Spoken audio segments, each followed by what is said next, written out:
Enlaces químicos. Ahora, ¿cómo se dividen los enlaces químicos o interacciones químicas? Primero se dividen en dos grandes grupos: interacciones o enlaces intramoleculares, o sea, dentro de la molécula, entre los átomos, por ejemplo, como el agua, cómo se enlaza el hidrógeno con el oxígeno, y enlaces intermoleculares, o sea, entre moléculas, por ejemplo, entre una molécula de agua y otra molécula de agua. Dentro de las interacciones intramoleculares hay tres grandes grupos: enlaces iónicos, enlaces covalentes y enlaces metálicos. Dentro de los enlaces covalentes también podemos hacer una subdivisión de enlace covalente polar y enlace covalente apolar. En el caso de las interacciones intermoleculares tenemos dos grandes grupos: interacciones dipolo-dipolo y fuerzas de Van der Waals. En el caso de los enlaces iónicos, la interacción se da entre un metal y una metal. Los metales tienen poca cantidad de electrones en su última órbita, en cambio los no metales tienen gran cantidad de electrones en su última órbita. Entonces, los metales van a tener tendencia a perder esos poquitos electrones que tienen y quedarse con los 8 de la órbita anterior.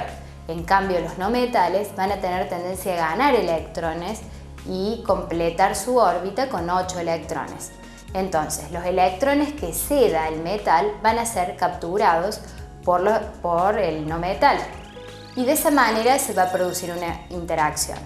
Estas partículas o estos elementos, el sodio por ejemplo, cuando ceda un electrón se va a transformar en un catión, y un catión es una partícula cargada positivamente.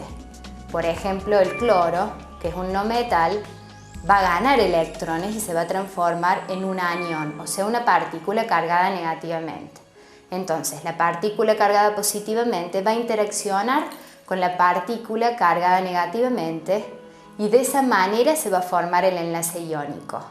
La diferencia de electronegatividad entre ambos elementos es grande y van a formar entre el sodio y el cloro un compuesto que conocemos como cloruro de sodio, que es la sal de mesa, la sal que usamos todos los días en nuestros alimentos. ¿Qué propiedades tiene la sal de mesa? Además de ser salada, las propiedades de la sal de mesa es que es soluble en agua, se puede solubilizar en agua. El agua es un solvente polar y no nos tenemos que olvidar que lo igual disuelve lo igual. Otra propiedad que tienen los compuestos iónicos es que son sólidos cristalinos a temperatura ambiente. Si uno observara la sal de mesa en un microscopio, vería pequeños cristales que son muy diferentes a cualquier otro elemento, por ejemplo a un trozo de hierro o un trozo de oro. Además, otra propiedad que tiene, si uno pusiera en una olla una cantidad de sal y la intentara derretir, no podría hacerlo porque tiene un elevado punto de fusión. El punto de fusión era la temperatura a la cual pasa de sólido a líquido. Esa temperatura es muy elevada debido a que la interacción iónica es muy fuerte, entonces es muy difícil romperla y pasarla a otro estado. Otra característica que tiene es que son malos conductores del calor y de la electricidad en estado cristalino, pero cuando uno disuelve sal en agua, esta sal se vuelve conductora de la electricidad. Esta es la explicación por la cual el agua que sale por nuestras canillas conduce la electricidad y por la cual debemos mantener alejado en un baño de inmersión un secador o cualquier elemento eléctrico, porque los iones que se encuentran disueltos en el agua conducen la electricidad. Otro gran grupo es el de los enlaces covalentes, que se encuentra dentro de los enlaces intramoleculares. Los enlaces covalentes, recordemos que se dividen en polares y apolares. Principalmente en el enlace covalente, los electrones no se ceden ni se ganan, como en los enlaces iónicos. O sea, no hay transferencia de electrones. Lo que se hace es se comparten los electrones. ¿Y por qué se comparten los electrones? Porque se da entre no metales. Y los no metales tenían gran cantidad de electrones. Entonces, entre un elemento que tiene 6 electrones y un elemento que tiene 7 electrones, ninguno de los dos está dispuesto a ceder sus electrones. Entonces se ponen de acuerdo y comparten los electrones.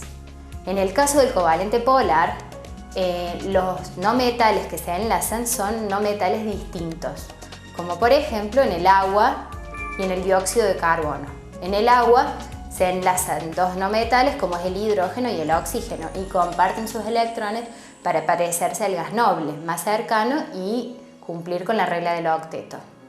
En el caso del dióxido de carbono sucede lo mismo, porque el carbono y el oxígeno son los no metales, entonces comparten sus electrones y de esa manera completan el octeto.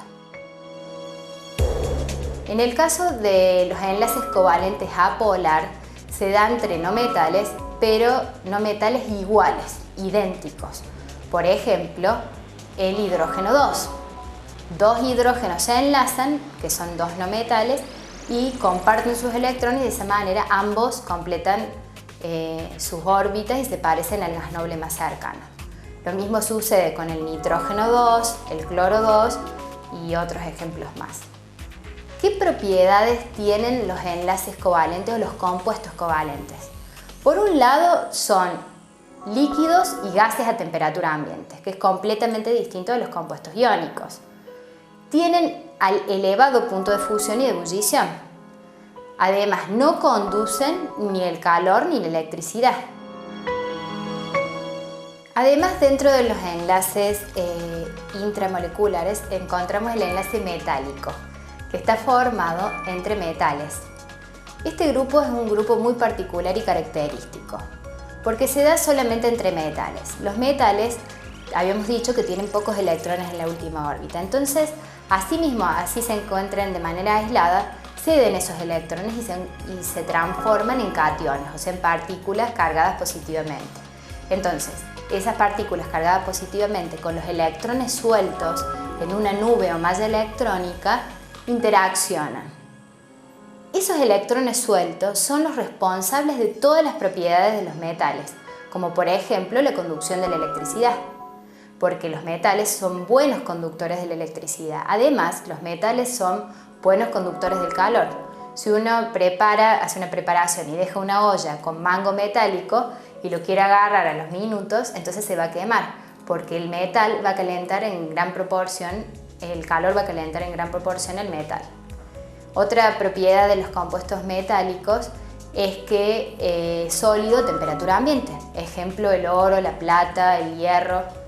Otra propiedad que además tienen es el brillo metálico, y esto no se parece a ningún otro tipo de enlace que conocemos.